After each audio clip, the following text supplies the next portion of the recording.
is all the above, best believe we do it better. I want the fame, the fortune, all the above. I want the checks, the moolah, all the above. From Philadelphia to New York, all the above. Man, tell them other stations they don't do it like us. I want the fame, the fortune, all the above. I want the checks, the moolah, all the above. From Philadelphia to New York, all the above. Man, tell them other stations they don't do it like us. What's up, guys? It's your girl Angel Marie, and I'm sitting here with my co-host Kevin. And this week we are going to teach you guys, or talk to you guys, about lyrics in our new segment.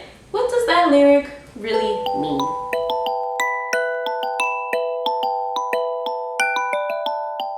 So first we are going to talk about Lil Nas X and Billy Ray Cyrus' hit song, Old Town Road. Now, obviously because of copyright issues, we don't want to get flagged for anything. So instead of us playing the song, I'm just going to try to sort of sing it for you guys to just, play along with me. Not really sing it, but I'm gonna. There's a couple in here I want to hear you sing. No, I'm gonna half step. I'm gonna half step it, but just so you guys can get the gist of the song that we're talking about, because I feel like if I just read off the lyrics, some people might be like, well, what song is that really? So yeah, here we go. So the first lyric, he says, yeah, I'm going to take my horse to the old town road. I'm gonna ride till I can't no more. So for that part, I'm just gonna read it. Yeah, no front. Yeah, so for that part, he's basically saying that the Old Town Road represents the path to success, wealth, fortune, all that good stuff that he's experiencing right now. And Lil Nas X believes that his opportunities are limitless, hence why he's going to ride till he can't no more. And when he says, I got the horses in the bag, I got the horses in the bag. So he's saying it represents how Lil Nas X is traveling on his journey to success and his acknowledgement of the talent that he has to give to the world. So when he says, riding in a horse, how you could whip your Porsche, he pretty much is meant to show that he knows that he has the talent to make it in hip hop and doesn't need anything special or complicated to make it in the music industry. So hence, when he mentions his old school horse, it's pretty much meaning his old school sounds and how it's not what hip hop music sounds like today, meaning the whole Porsche reference, because everyone likes to roam around in a brand new whip. So he's like, you can keep that fresh horse, but I'm gonna keep my old school one because my sound still will get me where I need to be. What do you think? I want to look up something really quick because I think while you did an excellent job there, and I have to give you kudos because I love lyrics and breaking them down. Mm-hmm. I would have never thought that deeply about this song. I just thought it was like a little fun song, kinda. Food for thought. But the reason, hold on one second. Oh, am I wrong? No. Hold on. Okay, I just wanted to confirm. I was pretty sure.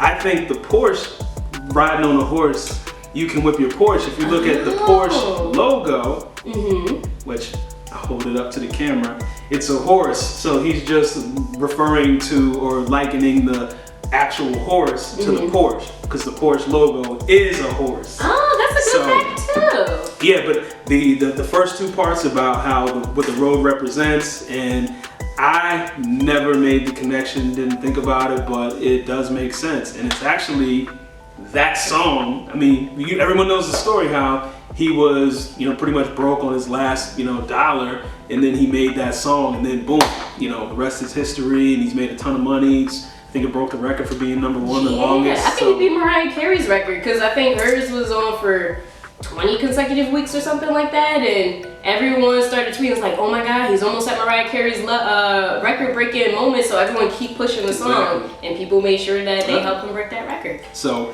the song was actually somewhat prophetic in a way where he was speaking about the success that he wanted to get, and he got it. So I'm gonna give you a handshake on that. Good job to you. Thank you. Now, because I will say, a lot of times when we're discussing or listening to the lyrics and you're just like, oh, I really wasn't. I really didn't listen to it like that. I'm known for that. That's why I said you're gonna thrive in this segment, because Kev is really good with listening to a lyric and actually breaking down a hidden meaning behind it. But no, that was good though. Kudos to you. I'll give you credit. That was a really good breakdown. So, song number 2 is The Weeknd, Can't Feel My Face. I'm just going to speak the lyric in my normal voice. So the lyric is, I can't feel my face when I'm with you, and I love it. I can't feel my face when I'm with you. So let Angel Marie break that one down.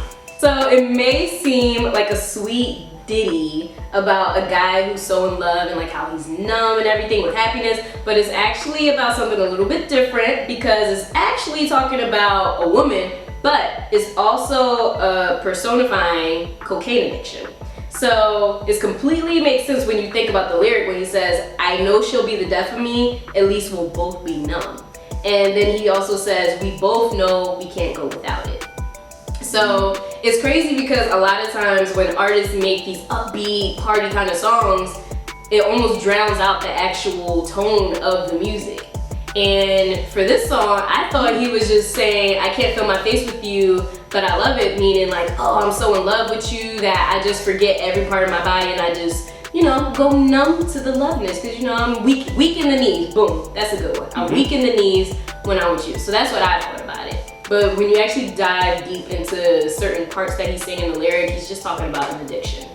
No, that's something that artists, like you mentioned, artists do that frequently. It actually reminds me of a song similar to that, or to at least to that segment by Mobb Deep called Drink Away the Pain. It's off their infamous album.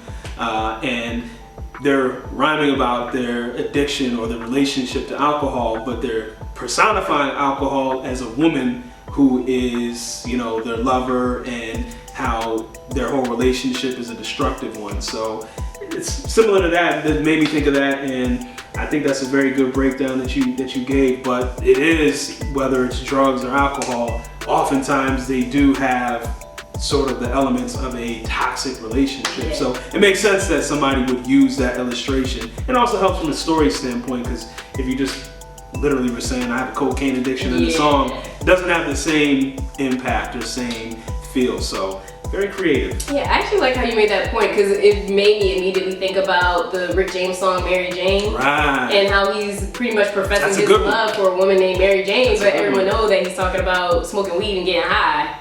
So yeah. No, and addiction is similar. Like, you know, they say how love makes you do crazy things that you wouldn't do, or, you know, almost makes you act as if you're out of your right mind when you really love someone. And addiction is the same way, where people will lose everything, ultimately, often, sadly, their lives because of addiction. So, Yeah. you know, but that very good one. Thank you. She's breaking them down. You got a new skill you're developing here. I'm trying. So our third one is TLC Waterfalls. I feel like a lot of people already might understand this reference because I feel like it's been brought up in like interviews before. But for one of the parts of their lyric where they say, one day he goes, I'll sing it. Where they say, one day he goes and takes a glimpse in the mirror, but he doesn't recognize his own face. His health is fading and he doesn't know why. 3 letters took him to his final resting place. Y'all don't hear me? Okay, so. That was more chilly than T-Boz though. Yeah, I couldn't do it. You had to get the I wasn't about to embarrass myself. Come on. Y'all know I can't sing, so y'all gonna have to T-Boz is here, Chili's here. You were closer to up here than down Well, here. you But gotta I do give the you a voice, so you pass. could have did it. Oh, I can't do Chili though. Go ahead, I'm sorry. So, Waterfalls is actually about HIV and AIDS, and everyone knows that TLC was very prominent and known for bringing up awareness about safe sex and just sexuality in general in the music industry. So obviously, with them being so vocal about supporting safe sex from the beginning of their career, they mentioned how a few of their fans came up to them a few times during some of their shows, just, you know, giving their gratitude and saying thank you for being so vocal and talking about something that a lot of women are scared to bring up nowadays, and for you guys being like their role models, I guess. So because of that, they decided to create Waterfalls as an ode to thank their fans and to still bring more awareness about an even more severe, I guess, result from not doing safe sex, basically. So. No, obviously the title, Waterfalls, and then the chorus, you know, what you broke down is completely accurate. But the title itself is really about people, especially young people, you know, going outside of where they should by chasing these waterfalls, and they often lead to, you know, whether it's living fast and all that, leads to horrible things. And in the 90s, because even Coolio had a song called Too Hot, which part of that was about HIV awareness. And even though HIV is still a very real thing today, people don't realize, like especially from our, for some of our younger viewers and listeners, that in the late 80s and in the 90s, I mean, there are people who you would hear somebody we think about Magic Johnson now, where, he got diagnosed with HIV, but Magic Johnson's going to die of old age. Yeah. The disease is not going to kill him. But back then, really, he was the first person we had like that. But you hear somebody got diagnosed with HIV or AIDS, and like 2 years later, they would be dead. So Easy. Exactly. So it was a very, very scary topic, and a lot of people were getting it. So a lot of artists touch on it. It obviously disproportionately, like coronavirus, like all diseases, affect Black communities and minority communities even more. So.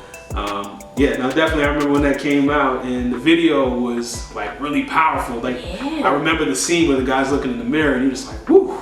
But, thank God for all the advancements and all that stuff, but still, please be safe. Yes. Please.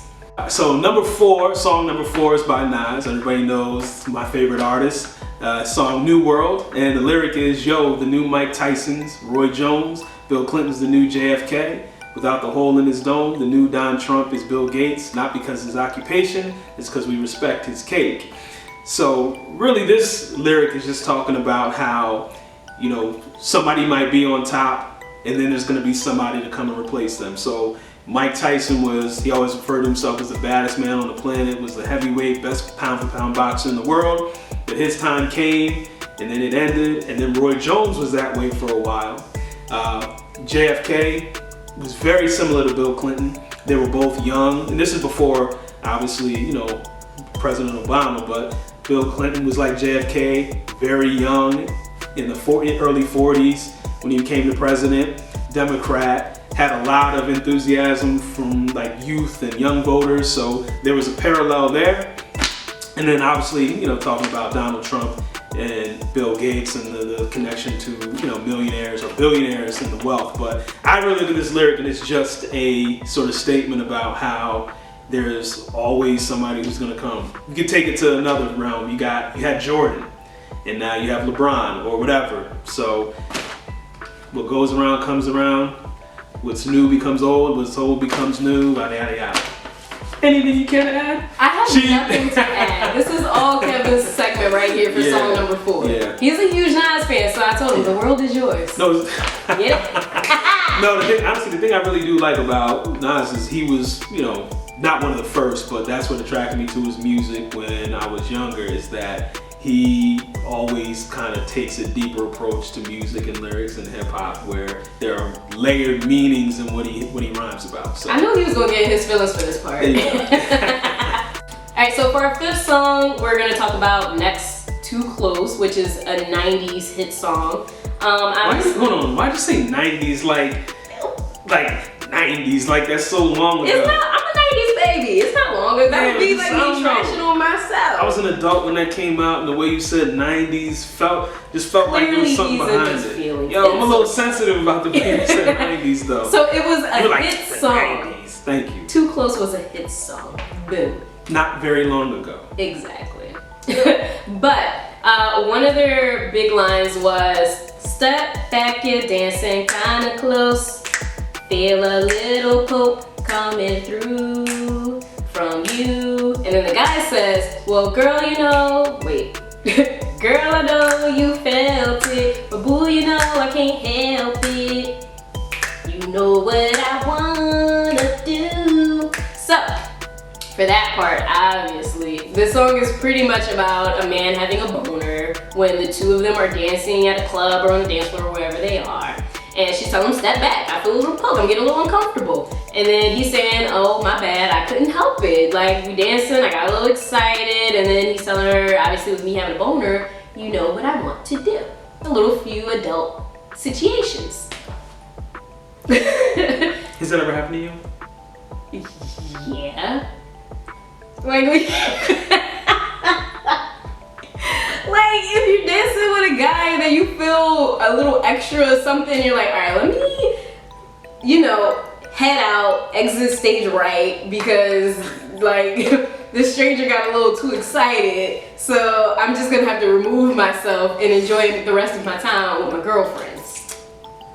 Yeah, that's gotta be an interesting situation for a female to be in. It's uncomfortable. Like you're just trying to enjoy the moment, doing like a little two-step, and then it's like somebody get carried away, so you gotta, whoo. Wow. Yeah. I'm sure most women probably have experienced that, huh? Yes. Song number 6 is Nelly's Country Grammar, and I'm gonna let Angel do the.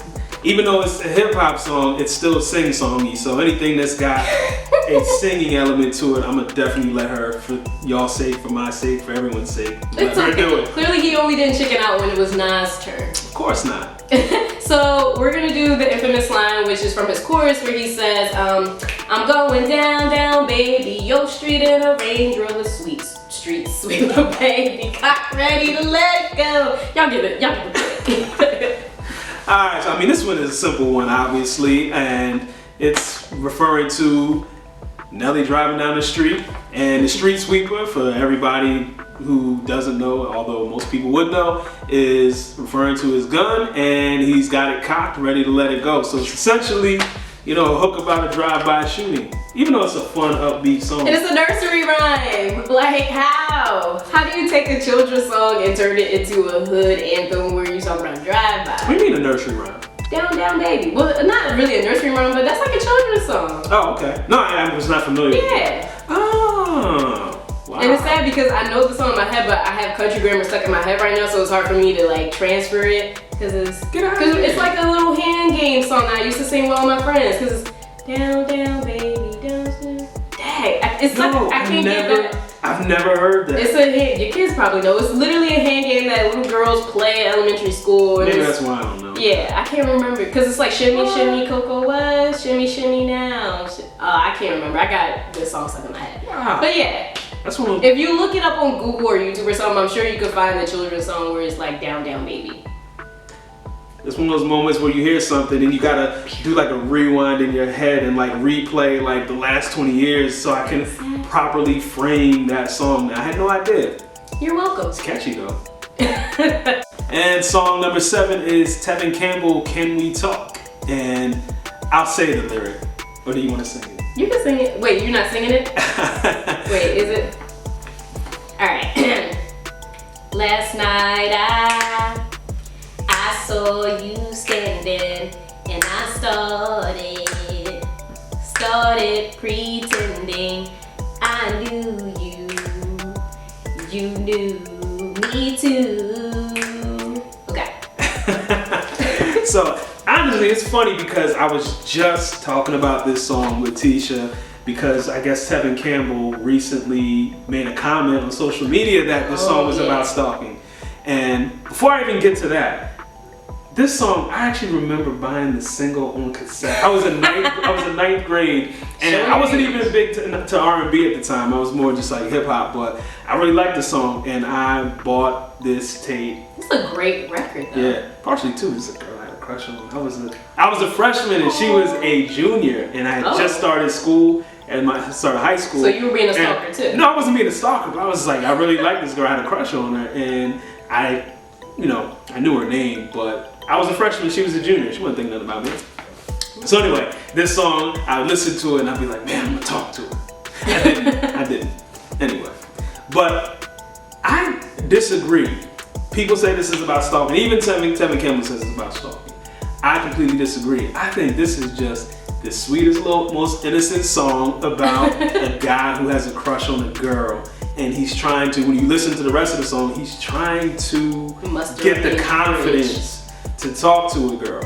And that's a very common thing that even today, I mean, you have social media. It's a little easier because you can DM somebody or something like that. But back in the day, like, you had to actually man up, approach her. A lot of times she was with her friends and all that, and you actually had to have the confidence and the courage to go say something to her to get her attention and hopefully start a dialogue and maybe even, get her number and go on from there. It's not as easy as it is now. But I don't know. What do you think? I think it's a I completely agree. sweet, innocent song. I feel like it was an innocent song too, simply because the chorus is saying, "Can we talk for a minute, girl? I want to know your name." So he's asking for her name, probably gonna ask for her number, kind of like a consent kind of thing. I feel like She said consent. It is consent. Yeah. But I feel like for me personally, I would need Babyface to kind of greenlight that the song was about stalking, because he was the one who wrote it. So Babyface hasn't spoken about it, so I feel like I want to hear what Babyface thoughts was, especially the fact that the song started trending recently when people started talking about what songs really mean, basically. Yeah, I feel like Tevin Campbell may be just a little tiny bit trolling. And the fact that he's saying that people would put some weight behind it. If you think about the album cover, it looked like he's stalking somebody. Like you see a shadow right by his face, and then he's just peeking. Just peeking. I'm gonna put the album cover in this video. So I mean, you gotta see it. Cause after you put it, I'm like, that kind of look a little stalkerish. But I still feel like the song is innocent. I'm just saying. Just saying. time out. Hold on. There's not, let me see if I can word this properly. Is it stalking if you like somebody? I just said the picture was stalkerish. Right, but I think even the stuff that he did in the video, back when you were a kid, middle school, high school, and you liked somebody, if you knew they were going to be a particular place, you would try to be there too. That's not stalking is unhealthy. Stalking is crazy infatuation with somebody. Again, this is just somebody, I want to get to know her. But I don't have the courage yet to even go up to her. I agree with you. So you're destroying my childhood. It's okay. So our next song is MIA Paper Planes, which was like a huge hit back in like the I think it was like mid 2000s, early 2000s. So she says, I fly like paper, get high like planes. If you catch me at the board, I got visas in my name. If you come around here, I'll make them all day. I get one down if a second if you wait. And then for the chorus, it says like, all I want to do is, and then it has like the little gunshot sounds. And then it has the cash register, like the ching sound. And then she says, and take your money. So basically, MIA raps unapologetically about evading the border police, manufacturing fake visas, selling crack, and delivering lethal poison to the system. And then the song also features a choir of children singing that all they want to do is shoot you and take your money. So that pretty much left a lot of people feeling a little bit uneasy towards the song for obvious reasons. And then a lot of media outlets have called for the entire song to be slapped with an explicit label. And they banished it from the airwaves. And MIA, she's been accused of glorifying violence and criminality and even advocating terrorism. And MIA insists that she's been misunderstood and that the song was intended not to support antisocial behavior, but instead to satirize widespread negative stereotypes about immigrants. And if a lot of you don't know, MIA is actually a refugee from Sri Lanka, so that's where a lot of the controversy comes from. I'm trying to look at that lyric. I mean, that's only one part of the song, but I'm trying to make the connection to see. Yeah, it's like the whole song, a lot of people feel like is geared towards violence and like pretty much illegal immigration activity. I'm not sure. I feel like that might be a stretch. I can't tell the artist what they meant behind the song, even if I interpret it. And really, art is meant to be interpreted. Music is art, so however people interpret it, that's, they're right, and that's how art's meant to be. But I usually am pretty good at finding connections, even between things that seem like they're not necessarily related. This one, I'm struggling with a little bit. I wonder if after the backlash, it was like, no, this is what I'm saying, because it's kind of hard to misconstrue some of these comments, but I think it's ridiculous to put an explicit label on that. Explicit is for profanity, overly sexual content. This is not anything different than you can see on like a primetime cop drama or something like that. So I agree. Anyway. So for our next song, we're gonna talk about Foster the People's Pumped Up Kicks song. So for their chorus, they say, all the other kids with the pumped up kicks, you better run, outrun my gun. All the other kids with the pumped up kicks, you better run, faster than my bullet. So pretty much that song is about school shootings and violence from adolescents and children. and they were pretty much trying to raise awareness. Because at the time that the song came out, I think it was like it was either 2011 or 2012 when that song came out and was pretty popular. And that was around the time where a lot of school shootings were happening back to back to back, where America had like maybe 50 to 100 school shootings before half of the year was even over. So they pretty much made that song talking about a child who is pretty much planning to shoot up their school. Pretty self-explanatory, basically. It's crazy because when you think between the lines of their song and how it's about school shootings, it's very depressing. But their song is kind of like upbeat. It's not upbeat, but it's a little more summer vibe-ish, where you wouldn't even think that it would be that dark. Yeah, I've never heard of that song actually, and when you started the first couple words, I was just doing this with you. Then I'm like, yeah. But no, I think that's a strategy and a technique that we even talked about in one of the previous songs, where people take dark themes and they pair them with upbeat music and songs. Mm-hmm. And I think it's an effective tool. Sometimes it's even more effective because you catch people's ear with the upbeat music, and then when they listen to it or they recite the lyrics, and then it's like, wait a minute, hold on. But you want to know something else? How you said that? A song that no one ever thought about is actually a very depressing song is Outkast's Hey Ya. Andre 3000 is pretty much rapping about being depressed and having a bad relationship or a bad romance or something. And when you think deep into the lines, I can't remember certain lyrics, but it's pretty much trying to call to attention that he's sad and almost is seeking help, I guess. And then people are still dancing in videos, very vibrant colors and upbeat. So wow. That is another one when you think about it. It's actually a depressing song, but it's a party anthem. No, I think it's actually a really interesting thing to take songs that you just kind of take for granted and really listen to what the artist is saying. Because I think a lot of times it goes completely over people's heads what these artists are trying to communicate. Goes over my head a lot. Last but not least, we have to talk about my all-time favorite artist in the whole world, Michael Jackson. So we're gonna talk about his song Smooth Criminal, where especially like the chorus where he's saying, Annie, are you okay? Annie, are you okay? Are you okay, Annie?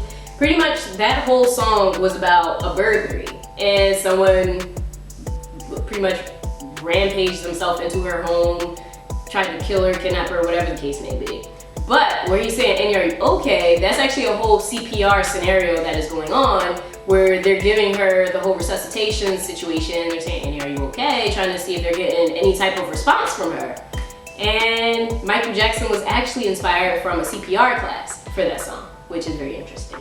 Yeah, because the dummy's name was Annie, because I guess when you take a CPR class, they have you name the dummy and ask if they're okay. You're supposed to ask if somebody's okay when you're giving CPR. So he took the name Annie, which they named the dummy from the class, and then put it in the song.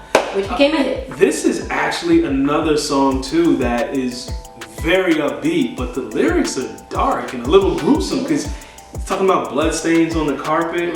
The guy actually chased her through the house, and I think it said she was under the table and she was struck down and was unable. Yep. And actually, you can see people all in the club like, hey! Yeah. Because that's one of my favorite Michael. That's probably one of my top 5 Michael Jackson songs. Favorite Michael Jackson. Oh, Smooth Criminal. Yeah, definitely. My favorite Michael Jackson album is Bad. Speaking of. Yo, actually, you know my favorite Michael Jackson. Can we? You okay with that? Yes. Okay. My favorite Michael Jackson move, period. And it's not even really a move, but everybody likes obviously the moonwalk and all that. But in Smooth Criminal, in the video, when the fire escape is going down and he's just on the fire escape, like, yo, that scene gets me. That's your favorite part? Yo, that scene. I mean, granted, every part. Because he's just so on point with the beat, and the fire escape is just going down. Then when he hits the ground, he just steps off. Yo, that's anyway. He's a genius. But that whole song is really, and you know how I figured that out? What?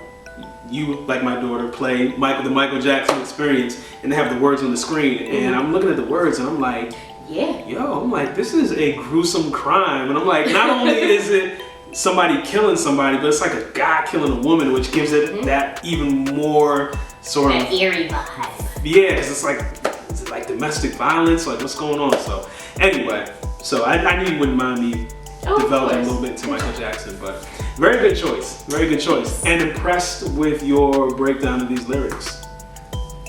Thank you. So now you can't say, I don't want to hear from you anymore when we talk about a lyric and you say, oh, I missed that, or I wasn't paying attention. Oh no, that was due to research. That's over. That's over. This was purely research. But now you should have a keen a keen ear for the lyrics and the true meaning. I done set myself up. Yep, I'm gonna ask you, Angel, what they saying. What does that mean? When we start having our guests again too, I'm gonna ask you, what did they mean in that line when we have the Harvey Cash rule? Well, gotta go. Well, there you have it, guys. That is the end of our segment. What does that lyric really mean? That was fun. Thanks. Hopefully you guys learned a lot from that. Was there any favorites well, I don't even know what I'm about to ask them, but is there any favorite lyric moment that you just had?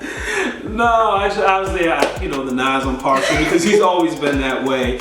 And actually, a little factual, when I was my freshman year at college, I actually took a class and we had to take a song and we had to write a paper about the deeper meaning of the song. Oh, so everybody, this is a good segment for you. Yeah. No, this was like 20-something years ago now, but it's actually something I even did in college. So this was fun and kind of reminded me of that assignment. Bringing it full circle. Yep. Well, we hope that you guys enjoyed it and we hope you guys loved it. But if you did, definitely let us know by liking our video.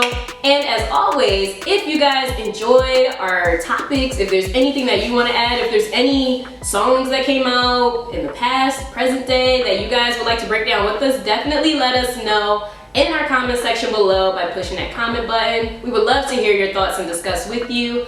And as always, if you guys loved what you saw from all the above and you would like to see more, definitely subscribe.